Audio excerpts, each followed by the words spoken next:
يا زهور الروض ميدي أسمعي ليلي نشيدي.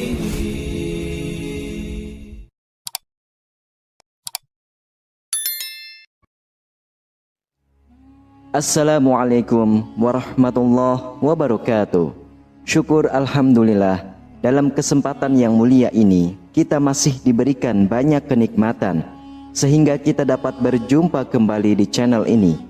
Marilah kita senantiasa bersolawat serta salam kepada junjungan kita semua, yaitu baginda Nabi Muhammad sallallahu alaihi wasallam. Allahumma sholli ala sayyidina Muhammad wa ala ali sayyidina Muhammad. Doa dan harapan saya, semoga sahabatku semuanya selalu diberikan kesehatan, diampuni dosa-dosanya, dikabulkan segala doa dan hajatnya, serta dilapangkan rezekinya oleh Allah Subhanahu wa ta'ala. Amin ya rabbal alamin. Sahabatku yang dirahmati Allah Subhanahu wa ta'ala, setelah beraktivitas yang menguras keringat, hal pertama yang terlintas di pikiran kita adalah mandi. Mandi tidak hanya berfungsi membersihkan tubuh dari kotoran saja, tapi juga menyegarkan badan setelah lelah beraktivitas. Mandi merupakan kewajiban bagi setiap umat muslim di dalam menjaga tubuh agar tetap bersih dan nyaman. Sehingga ketika kita beribadah dianjurkan untuk mandi terlebih dahulu. Tapi sayangnya ada sebagian orang yang kurang memahami pentingnya mandi, sehingga mereka enggan melakukan dengan rutin. Ada sebuah hadis yang menyebutkan bahwa kebersihan sebagian daripada keimanan, yang artinya dengan menjaga kebersihan sama artinya kita menjaga kesehatan dan keimanan. Selain kita harus mengetahui mandi yang dianjurkan dan disunahkan dalam Islam, penting bagi kita untuk mengetahui tentang bagaimana tata cara mandi yang benar agar tubuh kita tetap sehat dan terhindar dari berbagai masalah kesehatan. Adapun cara mandi yang benar itu tidak hanya dengan melepas pakaian saja dan kemudian langsung menyiramkan air ke seluruh tubuh. Namun ada urutan yang harus diikuti. Pertama-tama yaitu dimulai dengan menyiramkan air ke telapak kaki, lalu ke betis, paha, perut, dan juga pundak. Lalu setelah itu berhentilah sejenak selama 5-10 detik dan rasakanlah sampai terasa seperti ada uap atau angin yang keluar dari ubun-ubun kita. Dan kemudian barulah kita bisa melanjutkan mandi seperti biasanya. Adapun hikmah dari cara mandi yang benar ini yaitu untuk menghindari retaknya tubuh, seperti halnya gelas yang diisi dengan air panas dan kemudian setelah itu diisi dengan air dingin. Sedangkan tubuh kita juga sama cenderung panas dan air mandi yang kita gunakan itu kebanyakan akan cenderung dingin. Maka jika kita langsung menyiramkan air ke seluruh badan kita, maka hal itu akan menyebabkan sesuatu yang fatal yang akan terjadi pada tubuh kita. Bahkan selain itu, angin yang seharusnya keluar dari tubuh justru malah akan terperangkap dan bisa menyebabkan pecahnya pembuluh darah.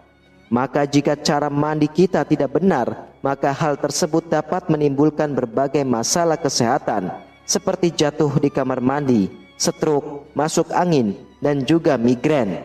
Kemudian setelah itu, selain memperhatikan mandi dengan benar, perlu juga kita memperhatikan waktu yang dianjurkan dan juga waktu yang dilarang oleh Rasulullah SAW ketika kita hendak mandi. Dan di antara waktu yang dianjurkan untuk mandi di dalam ajaran Islam, menurut buku fikih Islam wa Adilatuhu jilid 2 dijelaskan bahwa waktu mandi yang dianjurkan menurut mazhab Imam Syafi'i yaitu di pertengahan malam, sedangkan menurut mazhab Maliki dianjurkan pada 1/6 terakhir malam dan setelah melaksanakan sholat subuh. Sementara menurut mazhab Imam Hanafi dan Hambali memerintahkan untuk melakukan mandi setelah sholat subuh. Dan dari keempat mazhab tersebut, semuanya menganjurkan untuk mandi pada waktu pagi hari, baik itu setelah tengah malam ataupun setelah sholat subuh. Dan hal ini disebabkan karena pada waktu tersebut kandungan ozon pada air itu sangatlah tinggi, sehingga tubuh kita akan terasa lebih segar dan daya tahan tubuh kita akan meningkat. Maka oleh sebab itu, sebagian seorang muslim sangatlah penting sekali untuk mengetahui dan menjaga waktu mandi yang baik. dan juga dianjurkan dalam agama Islam. Menurut pakar kesehatan, ada 3 waktu yang tidak disarankan untuk mandi. Pada waktu-waktu tersebut, kondisi jantung sedang melemah sehingga beresiko menyebabkan kematian mendadak. Adapun waktu yang dilarang untuk mandi yaitu sebagai berikut. Namun sebelum lanjut ke pembahasan, alangkah baiknya para sahabat beriman untuk menyimak terus video ini sampai selesai, agar sahabat bisa mendapatkan informasi yang utuh, supaya tidak gagal faham dan menjadi penambahnya ilmu dan pengetahuan. Yang pertama, 30 menit setelah sholat asar. Larangan yang pertama ini adalah jangan mandi 30 menit setelah sholat asar. Lantas, apa yang akan terjadi apabila larangan tersebut dilakukan? Pada kisaran waktu itu, kondisi darah dalam tubuh tengah dalam keadaan panas, sehingga apabila kita mandi, maka dapat mengakibatkan rasa lelah dan letih. Bahkan, waktu tersebut dipercaya dapat meningkatkan resiko kematian mendadak jika Anda bersikukuh untuk mandi pada rentan waktu itu. Lalu yang kedua adalah setelah sholat maghrib. Janganlah mandi pada pukul waktu 18.00 hingga 19.00 setempat, atau pukul 6 hingga jam 7 malam. Mandi setelah sholat maghrib juga sangat tidak dianjurkan dan bahkan dilarang, karena kondisi jantung pada saat itu melemah. Jika mandi di waktu tersebut, jantung akan mengalami kaget dan dapat mengakibatkan kematian mendadak. Di samping itu, mandi setelah sholat maghrib juga meningkatkan resiko penyakit paru-paru basah. Kemudian yang ketiga, setelah sholat isya hingga jam 12 malam. Setelah sholat isya merupakan waktu yang juga dilarang untuk mandi. Pada waktu itu jantung kita sedang beristirahat. Mandi pada saat itu akan menyebabkan kerusakan jantung hingga penyakit rematik.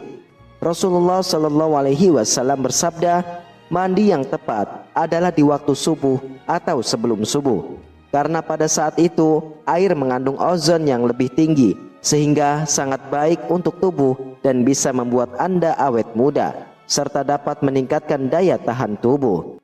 Sahabatku yang dirahmati Allah, itulah 3 larangan waktu mandi yang harus kita hindarkan, sebab bisa mengakibatkan kematian. Demikianlah, hanya ini yang bisa saya bagikan dan sampaikan. Semoga bermanfaat untuk kita semua. Wallahu a'lam bishawab. Wassalamualaikum warahmatullahi wabarakatuh. يا زهور الروض ميدي